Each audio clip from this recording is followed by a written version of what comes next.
हाँ जी, आज चैप्टर 6 करना है, दैट इज फेमा 1999।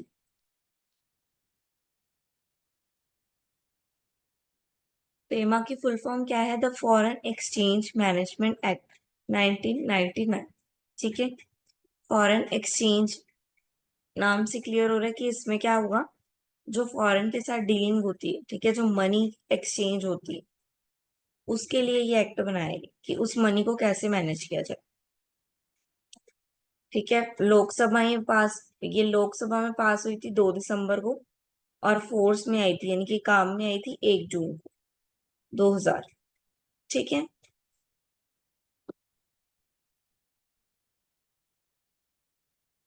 प्रीलिमिनरीज क्या थी फेमा में? मतलब फेमा से पहले था फेरा। फेरा का क्या काम था? फेरा क्या करती थी? फॉरेन एक्सचेंज रेगुलेट करती थी। ठीक है, ठीक है, वो सारा एक्सचेंज को कंट्रोल करता था। लेकिन जो फेमा है वो कंट्रोल नहीं करता है, वो क्या करता है? मैनेज करता है कि वर्क कैसे करना है। ऑब्जेक्टिव क्या था इसका? कि प्रमोट करना ज्यादा से ज्यादा ट्रेड्स को, पेमेंट को, बाहर के अमाउंट को ज्यादा से ज्यादा, अपनी करेंसी को ज्यादा से ज्यादा फॉरेन मार्केट में लेके जाना। ठीक है, स्ट्रक्चर क्या था? 1999 में आई थी। सेक्शन 46 और 47 है इसमें। 46 में क्या था? Employees central government to take make rules, इसमें सेंट्रल गवर्नमेंट रूल बनाती थी। और 47 में एसबीआई तो इसको रेगुलेट करती थी।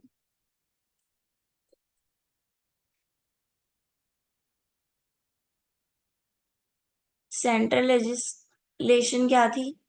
इन्वेस्टमेंट की, सब लोग क्या करें? इन्वेस्टमेंट करें इंडिया में। आउटसाइड की इन्वेस्टमेंट को आउटडोर भी करें। ठीक है, इंडिया में करें, आउटडोर करें, और इंडिया के साथ बाकी कंट्री क्या करे? ट्रेड करे। ये इसका मेन फोकस था। प्रोविजन क्या थी? Dealing in foreign exchange through current accounts transaction and capital account transaction. ठीक है, इसके लिए क्या करना पड़ता था आपको? करंट अकाउंट या कैपिटल अकाउंट खुलवाना पड़ता था। Then SBI rule, RBI rule आ गए। आरबीआई रूल क्या थे? कंट्रोल करना। ठीक है, पहले कंट्रोलिंग था, अब क्या हो गया? उसको मैनेज करना। कंट्रोल नहीं करना, मैनेज करना। कंट्रोल में क्या होता है? रोक लगाना। मैनेज में क्या होता है? कि मैनेज करते हैं प्रॉपरली, जो काम हो रहा है उसको मैनेज करना, उसको तरीके से करना। इसमें कुछ डेफिनेशंस है। फर्स्ट डेफिनेशन है ऑथोराइज्ड पर्सन की। सेक्शन 2C के अंदर आता है ऑथोराइज्ड पर्सन कौन है? डीलर। ठीक है, जो भी पर्सन स्पेशली, ठीक है, किसके द्वारा ऑथोराइज्ड है? आरबीआई के द्वारा। आरबीआई के द्वारा ऑथोराइज्ड है, ठीक है, फेमा में काम करने के लिए, तो वो कौन माना जाएगा? वो ऑथोराइज्ड पर्सन माना जाएगा। ठीक है, मनी मनी चेंजर कौन है? जो ऑथोराइज्ड है मनी चेंज करने के लिए। ठीक है, फॉरेन करेंसी को जो चेंज करके देगा वो हो गया money changer. Offshore banking unit कौन से हैं? ऑफशोर बैंकिंग यूनिट जो कि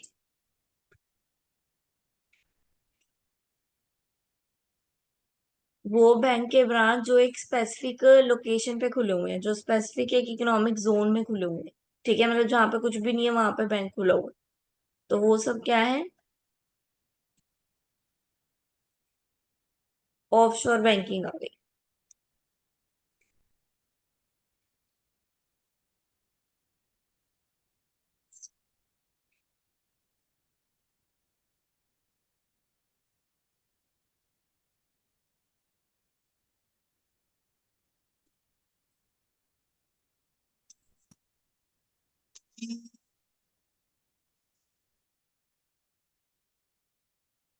ये सारे तो राइज पर्सन के साथ रिलेटेड टू लिमिट्स दी हुई हैं कि क्या क्या होगा उसके साथ। ठीक है, उसको अथॉरिटी कहाँ से लेनी पड़ेगी, रिवोकेशन कहाँ से लेनी पड़ेगी।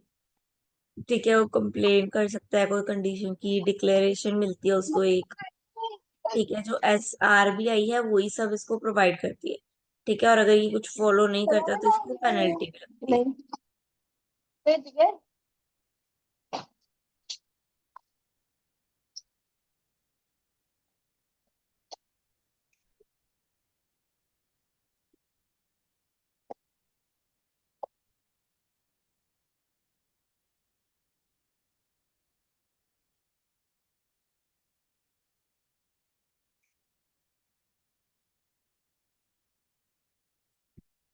ठीक है। नाउ फॉरेन एक्सचेंज पढ़ लिया आपने। ये आपकी मनी क्या होगी, चेंज होगी, एक्सचेंज होगी, यानी कि रुपीज के बदले में डॉलर, रुपीज के बदले में पॉन्ड्स, ऐसे। फॉरेन सिक्योरिटीज, सिक्योरिटीज यानी कि किस चीज में आप डील कर सकते हो, यानी कि फॉरेन करेंसी के लिए आप क्या कहाँ कहाँ पैसा लगा सकते हो, शेयर में, बॉन्ड्स में, डिबेंचर्स में, ये सब पढ़ा हुआ है आपने। नाउ डेफिनेशन आ गई पर्सन। पर्सन क्या है, कोई भी इंडिविजुअल हो सकता है, कोई भी अनडिवाइडेड हिंदू अनडिवाइडेड फैमिली हो सकती है, कोई भी कंपनी हो सकती है, कोई फर्म हो सकती है, एसोसिएशन ऑफ पर्सन हो सकती है, बॉडी ऑफ इंडिविजुअल हो सकती है, आर्टिफिशियल पर्सन हो सकता है, कोई एजेंसी हो सकती है। पर्सन जो है वो कोई भी हो सकता है, ठीक है। Person residence in India, person का रेजिडेंस होना चाहिए इंडिया में 182 से ज्यादा दिन, ठीक है, एक साल में। जिस साल का आप रिकॉर्ड देख रहे हो, जिस साल का आप ट्रांजेक्शन चेक कर रहे हो, उस साल में वो अगर बंदा 182 डेज से ज्यादा इंडिया में रुक चुका है, तो उसको रेजिडेंट ऑफ इंडिया माना जाए, यानी कि वो इंडिया का पर्सन, इंडिया का नागरिक माना जाए, ठीक है, टैक्स के हिसाब से। और अगर 182 डेज से कम रुका है वो इंडिया में, तो वो फॉरेन पर्सन माना जाए, तो वो इंडिया का रेजिडेंट नहीं माना जाए।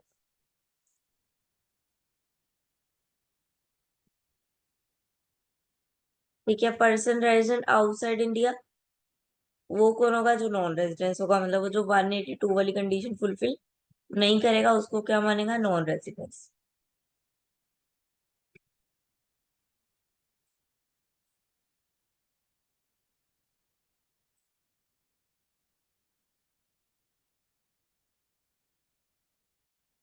Person of Indian origin, it means an individual not belongs a citizen of Pakistan and Bangladesh। Person of Indian origin कौन है, जो पाकिस्तान और बांग्लादेश का नहीं है। Who at any time held an Indian passport, मतलब जिसको कभी भी इंडियन का पासपोर्ट मिल सकता है। हु और इधर ऑफ हिज पेरेंट्स और grand parents were the citizen of the India, who is spouse of a Indian citizen और अबव मेंशन पर्सन। ठीक है, अगर वो पाकिस्तान और बांग्लादेश का है, जो हमारे इंडिया के ओरिजिन के साथ लगते हैं, तो उन पर्सन को बोला जाएगा person of Indian origin.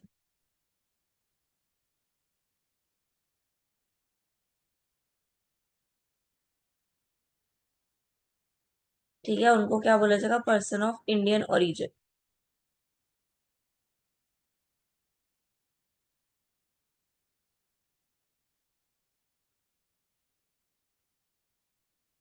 repatriate to India, it means India realized foreign exchange.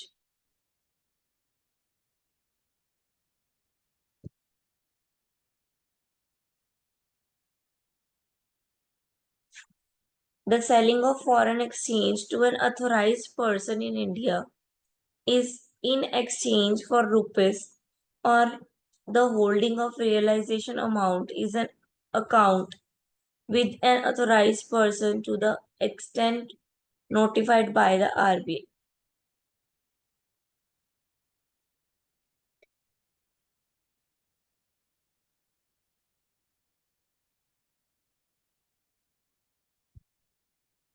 Use of realized amount for discharge of the debt and liability in foreign exchange. ये क्या बोल रहे हैं कि वो पैसे आप पहले इंडिया में आके उस पैसे को निकालते हो, फॉरेन एक्सचेंज को कन्वर्ट करवाते हो अपने में, और फिर उसको आगे यूज करते हो, that is repatriate to India.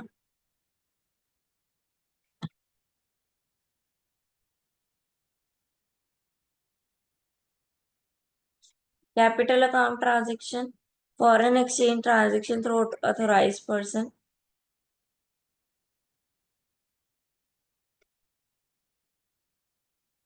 कोई भी पर्सन सेल कर सकता है foreign exchange with the capital account, ठीक है। रिजर्व बैंक पूरी कंसल्टेशन देता है, ठीक है, सेंट्रल गवर्नमेंट के साथ मिलके आपको फॉरेन एक्सचेंज के बारे में।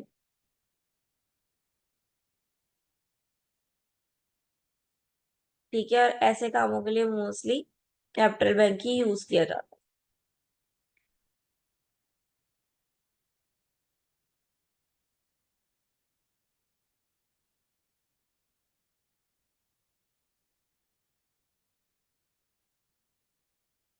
कैपिटल अकाउंट ट्रांजेक्शन प्रोहिबिटेड, जो उसको मना है करना। क्या क्या मना है? नो पर्सन शेल अंडरटेक और सेल और ड्रॉ, कोई भी पर्सन ऑथोराइज पर्सन के भी हाथ पे कुछ भी काम नहीं कर सकता है कैपिटल अकाउंट से। ठीक है। नो पर्सन रेडिसन, जो बाहर का है, इनकी फॉरेन है, नॉन रेजिडेंस है, वो भी कोई कैपिटल अकाउंट ना तो खुलवा सकता है, ना ही उस पे काम कर सकता है।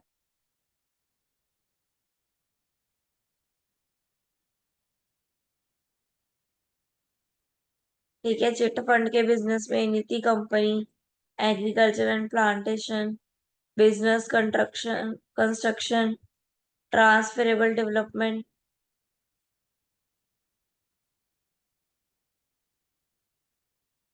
ठीक है। जो तो काम जो होने वाले इनकॉर्पोरेटेड है, मतलब पूरी तरह से कॉर्पोरेटेड नहीं हुए, जो कॉर्पोरेटेड होने वाले हैं, आप उनमें भी अभी डील नहीं कर सकते हो। ठीक है, according to the capital account transaction.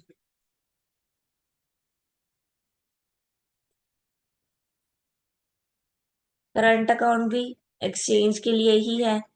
ठीक है, ऑथराइज पर्सन को मिलता है, इसमें भी वो क्या कर सकता है? सेल एंड परचेज कर सकता है। ठीक है, थ्रू करंट अकाउंट।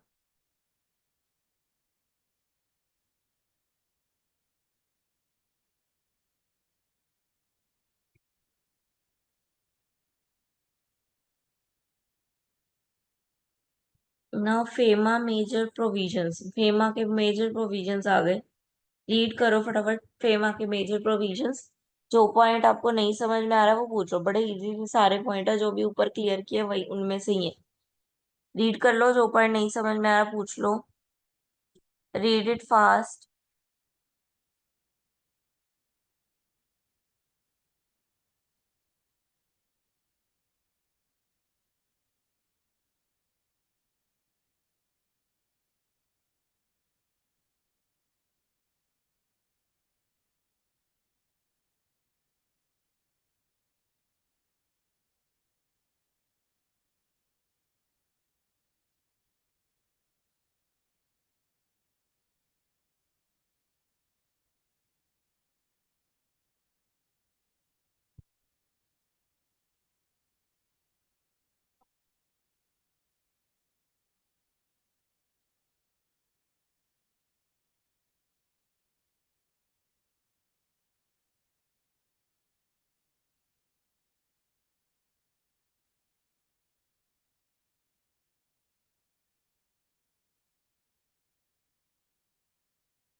हाँ जी, क्लियर है सारे पॉइंट्स? यस नो कुछ भी नहीं बोल दो। limits on possession and retention of foreign currency or foreign coins under foreign exchange management। Retention यानी कि रखना, ठीक है। a meaning of possession or retention, a meaning of possesses or to retain in physical form, and the word possession or retention shall be constructed accordingly। ठीक है, यानी कि अपने पास रखना, उसकी पोजेशन, उसका प्रेजेंस, उसकी प्रेजेंस को अपने पास रखना, फिजिकल प्रेजेंस उसकी अपने पास रखना।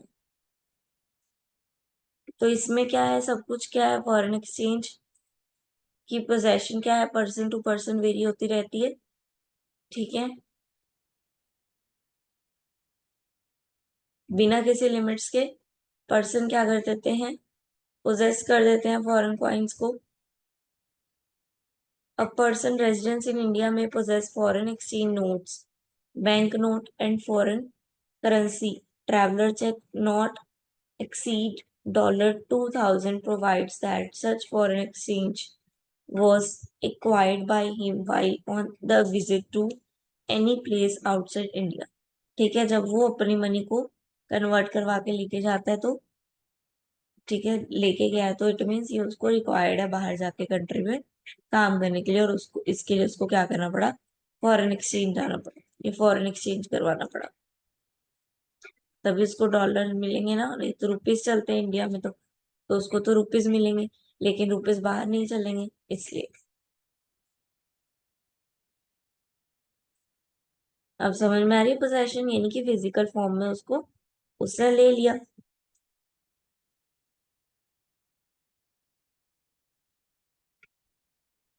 पेनल्टीज क्या है, कॉन्ट्रावेंशंस क्या है, कॉन्ट्रावेंशंस क्या है, प्रोविजंस, ठीक है, रेगुलेशन करना, notification, order, direction, issuing, exercising of power under the act. ठीक है, इस पावर को जो अंडरस्टैंड करना और इस पावर को मैनेज करना थोड़ा सा मुश्किल है, ठीक है, बिकॉज इतनी जनता है, सबकी सब फॉरेन एक्सचेंज में चली गई, तो डील करना थोड़ा सा टिपिकल हो जाता है। पेनल्टीज, अलग अलग पेनल्टीज हैं, 2 लाख की, ठीक है, 5,000 की पर मंथ।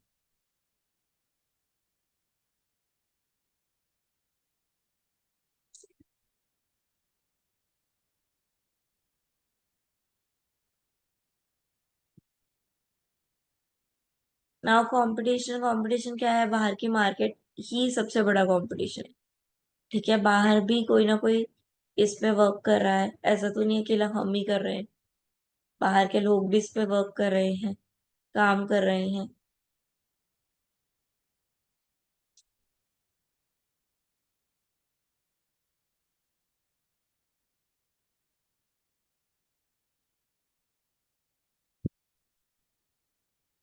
हाँ जी, sum involve in intervention is 5 lakh below, 5 lakh से कम जो है वो किससे कंपाउंड करवाना पड़ता है, डिप्टी डायरेक्टर से।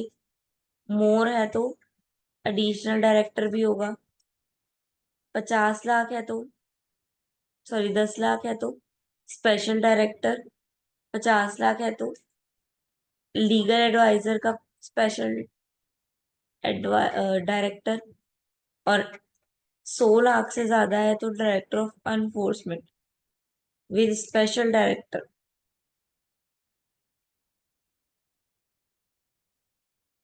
ऑलमोस्ट पूरी की पूरी टीम, इसमें क्या बोल रहे हैं कि पूरी की पूरी टीम इवेल्युएट करेगी लास्ट वाले में।